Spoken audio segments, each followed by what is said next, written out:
Welcome to the Halloween episode of Community Updates. We have a special treat for you guys at the end of the episode, but first we have to do our regular updates. So for state updates, it's starting to get a little colder, and we want to make sure that all of you out there are staying warm this winter. If you need heating assistance, you'll need to schedule an appointment to complete your application with the New England Farm Workers Council, and they're out of Fitchburg. Applications are going to be accepted between November and April, and the number to call to schedule an appointment is 413-272-2209 between 9 a.m. and 12 p.m. and 1:30 and 3:30, Monday through Friday. For more information, please visit partnersforcommunity.org.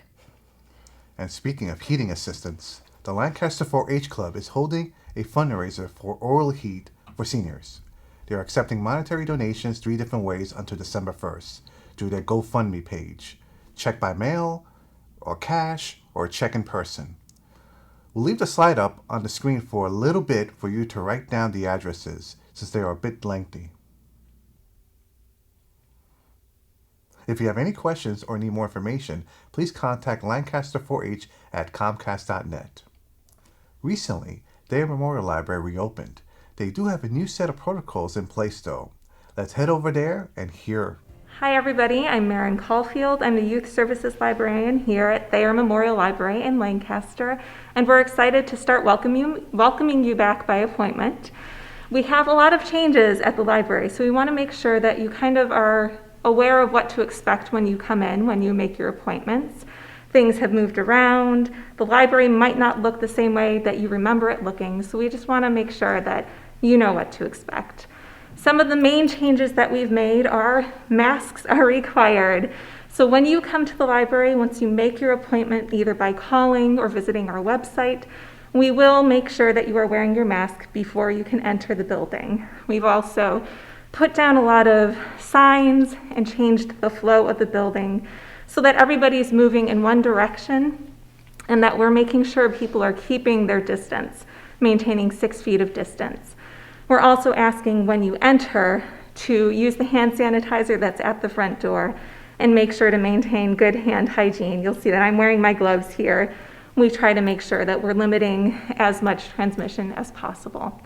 So some of the main differences: when you enter the rotunda, all of the books and materials have been removed from the rotunda, and the circulation is no longer taking place in the rotunda. We're asking you to check out your materials downstairs, where there's a new contactless checkout system.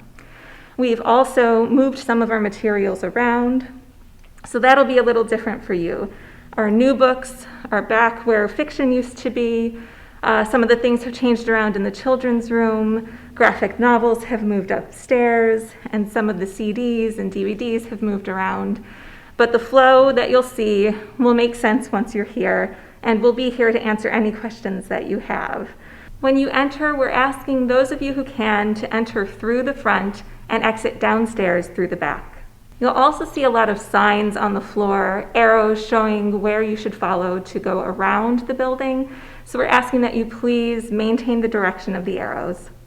One of the changes in flow in the building is that we're asking if you're able to use the stairs to travel down and the elevator to go up, so that we can make sure people are distanced.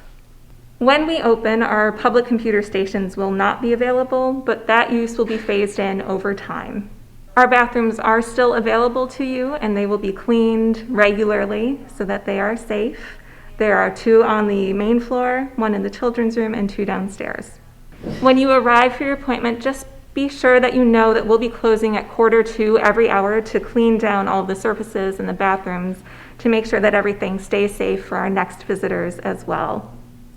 I do want to mention that our curbside services are still operating, so if you still feel uncomfortable entering the building, you can pick up your materials outside, and that won't change. Those curbside hours will continue alongside our new opening hours, which you will find on our website as well. So we are looking forward to seeing you again, but we do ask that you visit our website, thayermemoriallibrary.org, to see our opening plan and to check out our reservation, our appointment form, so that you can schedule your appointments starting on Wednesday, October 14th. We look forward to seeing you. Dr. Jugglestein's Spectacular Balloon Madness is going to air on Thursday, October 29th at 4 p.m. on Conant Public Library's Facebook page. Ghostbuster training, a zombie dance challenge, and spooky creature creations will all be part of this ghoulishly fun program. The event is sponsored by the Friends of Conant Public Library and open to all ages. There's no registration required. If you need more information, please call the library at 978-422-6409. And Operation Food is Love is a program that's held at Sterling First Church on Mondays from 5 p.m. to 6 p.m. They provide free meals and groceries via a drive-through setup. All are welcome and there's no questions asked. They are currently looking for non-perishable donations, and you can drop those items off at 9 Glendale Ave in Sterling. If you'd rather make a monetary donation, please visit fcsterling.org. If you have any questions or need more information, please contact Jen Scaley's-Mullet at jscaleysmullet@gmail.com. And now we head over to Lex. She's going to be letting us know about the voting process in Lancaster. We shared the process about Sterling last episode, and we were waiting for some more information before we could share the ones for Lancaster. So let's head over there, and Lex, what can you tell us? Thank you, Victoria. With just a few days left before the election, I have some important information for voters in Lancaster. Now, during our last broadcast, I provided information for the voters of Sterling, and today I'm providing information for the voters of Lancaster. Now, in this election, and the presidential election, of course, is on November 3rd, there are 3 ways to vote. There is early voting in person, there is voting by mail, and there is voting on Election Day, which is November 3rd. So I'm going to give you a little bit of information on all of those options. I'm going to start with the early voting, which of course is currently in progress. The time that is left at this point is there is early voting on Saturday, October 24th from 2 to 4 p.m. and 6 to 8 p.m. Sunday, October 25th from 8 a.m. until noon. And Monday to Thursday, October 26th to 29th, from 9:30 a.m. to 3:30 p.m. Now, all of the early voting takes place in the Prescott Building at 701 Main Street on the lower level. And during early voting, the Prescott Building will not be open for anything other than early voting. So for any other town business, you need to contact the town and make an appointment. Now, another very important date to remember is that the last day to register to vote is Saturday, October 24th. So if you haven't already registered to vote, this is the time to do this. Now, you'll find all the election information on the town website, and the website will be up on the screen, but I will just read it out. It is www.ci.lancaster.ma.us, and there is a very, very easy to navigate website there where you can take a look and get all of the information that you need for voting. So that's it for voting early. Now, if you have received a ballot in the mail in an envelope like this, and it's going to have your name and address on it, and it's going to say official election mail. So this is a mail-in ballot, and inside this envelope, you are going to find the ballot. You are going to find 2 envelopes, a yellow envelope and a white envelope, and you're going to find a sheet of instructions just like this. And this is really very easy to follow, and although mail-in voting has been around for a long time, this is really the first time that it's happening on this sort of a scale. So there's a real need to get information out so that people feel that they know how to do this. So first of all, before you even start to do anything, read the instruction sheet when you open the envelope, because if you do it wrong, you ruin the ballot and there's no way to replace it. You then have to really show up to vote in person. So you're going to have on the ballot both all of the candidates, and you're going to have the ballot question. the ballot questions. So you want to fill out your ballot, and they're recommending that this is done in in black pen. So try to have that on hand. And once you've filled out your ballot, you are going to place your ballot in the ballot envelope, which is the yellow envelope that you will find inside this kit. And here is the really important thing. You need to sign that envelope. And that's all stated right on the envelope. Very easy to follow. You sign it, and then underneath your signature, you print your name and your address. Once you have done that, very important step, sign that ballot envelope. Then you place the whole thing, you seal the envelope, and you place the whole thing inside this white envelope, which is in there as well. And this is then the one that you either mail or drop off. And make sure that you seal that as well. Now, you can either send this by mail, or you can deliver it in person. Now, if you choose to do it in person, the ballot return drop box here in Lancaster is located at the ramp entrance to Old Town Hall at 695 Main Street. And this is the only place where you can return your mail-in ballot by hand. Now, also, another couple of important dates is that ballots have to be received. Mail-in ballots must be received by November 6th, and they need to be postmarked by November 3rd in order to be counted. Now, ballots received by 8 p.m. on November 3rd do not require a postmark, and the United States Postal Service is recommending that you mail your ballot no later than October 27th in order to ensure timely delivery. As you can imagine, the USPS right now is extremely busy, and so they are really encouraging people to mail those ballots early. Now, for any further information about the election or about mail-in ballots or anything else that you might want, you can also visit the election site at the state website, which is www.sec.ma.us/ELE.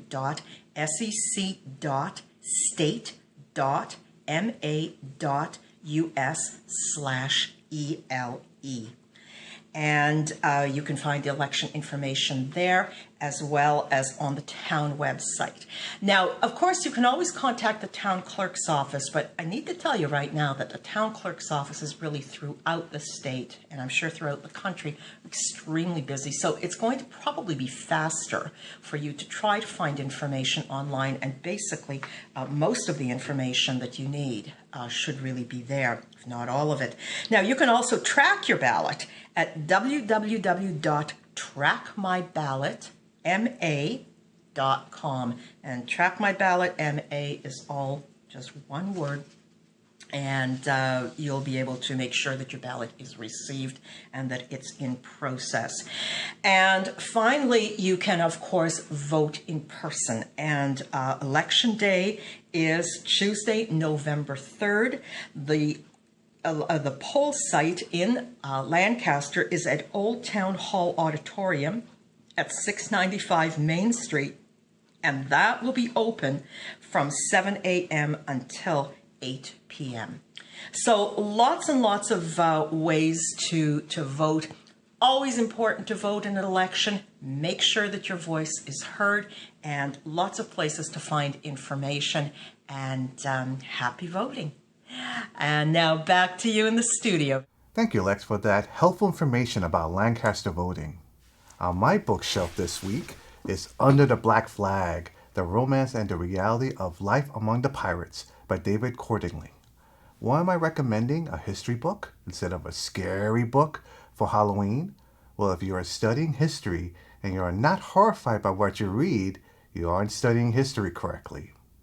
Pirates have played a dynamic part of American lore and fascination since their heyday in the 17th century, and their appeal has been dramatized to this day in a swirl of myth, half-truths, and fantasy in order to create both a terror of the seas and an anti-hero alike. Writer David Cordingley brings the reader a history of the golden age of piracy, complete with its erroneous misconceptions, as well as insights on the atrocities that were actually performed by the sea rovers and their pursuers. The book includes the exploits of famous pirates such as Blackbeard, Henry Morgan, Captain Kidd, Grace O'Malley, and Mrs. Chang. If you're a fan of pirates, and who isn't nowadays, Under the Black Flag is a must-read. This episode, we're featuring Jason. He's a 7-month-old terrier mix. He was unfortunately tossed from a car when he was younger, and he has some scarring from road rash and has some uncertainty about getting into cars now, but he's been working diligently on it with his foster families, and he's doing great.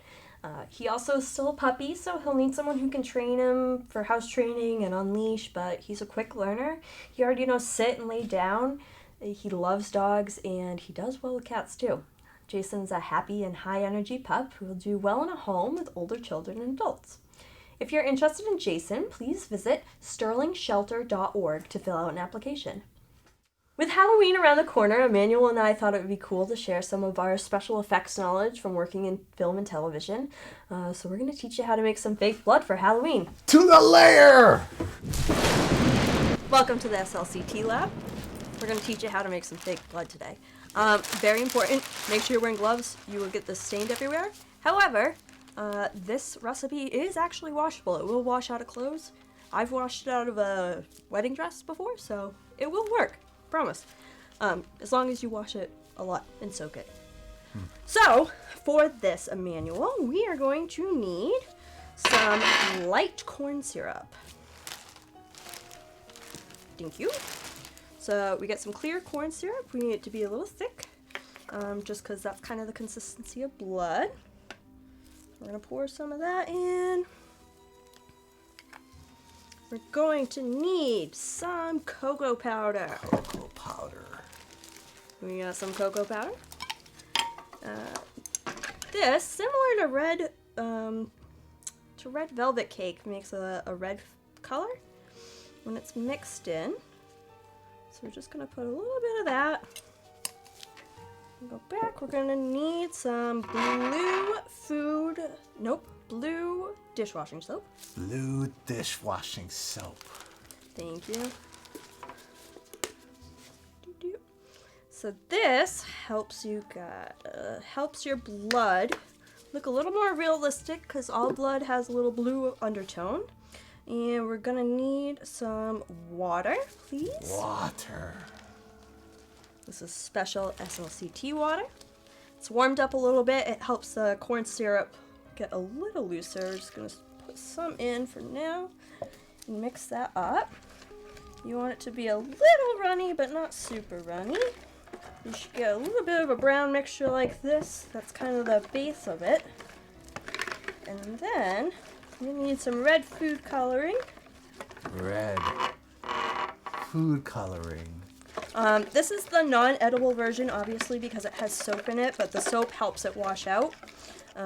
If you want, you can put a couple drops of blue food dye in to give you that blue tint for one if you're going to put it near your mouth. But it won't wash out as easily, so you just got to be careful. Be careful. Yes.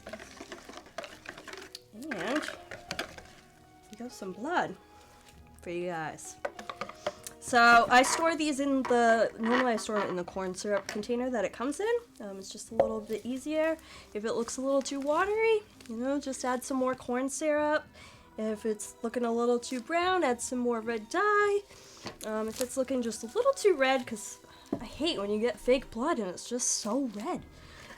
Just add a dash bit more of the blue soap. It helps it calm it down and make it a little more of that dark red color that you're looking for. And the cocoa powder makes it smell so good, but it helps give it that brown color that you need. So, there we go. We got some blood for you, and wash right out.